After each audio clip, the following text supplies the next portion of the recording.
ఇరాన్పై తాము మొదలుపెట్టిన యుద్ధాన్ని ఆపేది లేదని స్పష్టం చేశారు ఇజ్రాయెల్ ప్రధానమంత్రి బెంజమిన్ నెతన్యాహు. తాజాగా విడుదల చేసిన వీడియోలో కీలక అంశాలను ప్రస్తావించారాయన. తమ దగ్గర సమగ్ర ప్రణాళిక ఉందని, ఆ ప్లాన్ గురించి బయట పెట్టలేమని అన్నారు. ఇరాన్లోని అనేక కీలక ప్రాంతాలను గురిపెట్టినట్లు చెప్పారు.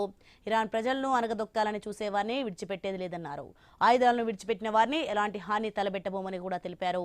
నియంతల చేతుల నుంచి ఇరాన్ను విముక్తి చేసే వరకు పోరాటం కొనసాగుతుందని స్పష్టం చేశారు నెతన్యాహు.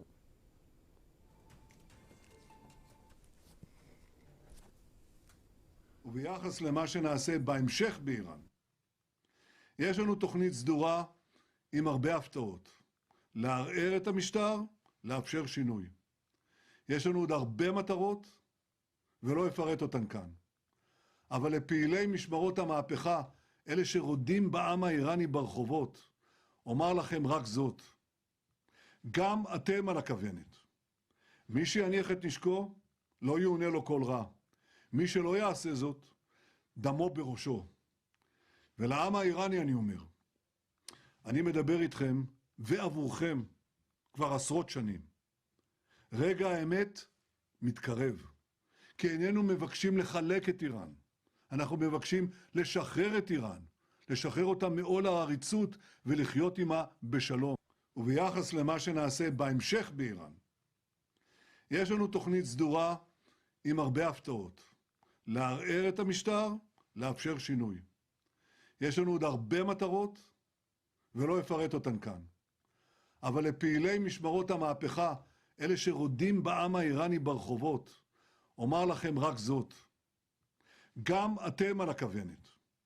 מי שיניח את נשקו, לא יעונה לו כל רע. מי שלא יעשה זאת, דמו בראשו. ולעם האיראני אני אומר, אני מדבר איתכם, ועבורכם כבר עשרות שנים. רגע האמת מתקרב, כי איננו מבקשים לחלק את איראן. పశ్చిమాసియా యుద్ధం భీకరంగా సాగుతున్న వేళ నార్వేలోని అమెరికా ఎంబసీ వద్ద భారీ పేలుడు సంభవించింది. భారీ శబ్దం, పెద్ద ఎత్తున పొగ వ్యాపించింది. ఓస్లో నగరంలోని యుఎస్ ఎంబసీ ప్రవేశ ద్వారం దగ్గర అర్ధరాత్రి పేలుడు జరిగింది. నార్వే ఐరోపాలోని దేశం స్వల్పంగా ఆస్తి నష్టం జరిగినట్టు తెలుస్తోంది. ఎవరూ గాయపడలేదని చెప్తున్నారు. పేలుడు తర్వాత ఈ ప్రాంతాన్ని భద్రతా బలగాలు స్వాధీనంలోకి తీసుకున్నాయి.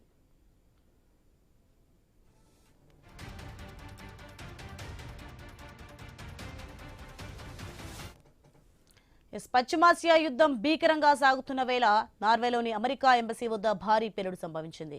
భారీ శబ్దం, పెద్ద ఎత్తున పొగ వ్యాపించింది. ఓస్లో నగరంలోని యుఎస్ ఎంబసీ ప్రవేశ ద్వారం దగ్గర అర్ధరాత్రి పేలుడు జరిగింది.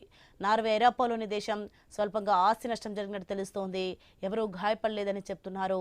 ఇక పేలుడు తర్వాత ఈ ప్రాంతాన్ని భద్రతా బలగాలు స్వాధీనంలోకి తీసుకున్నాయి.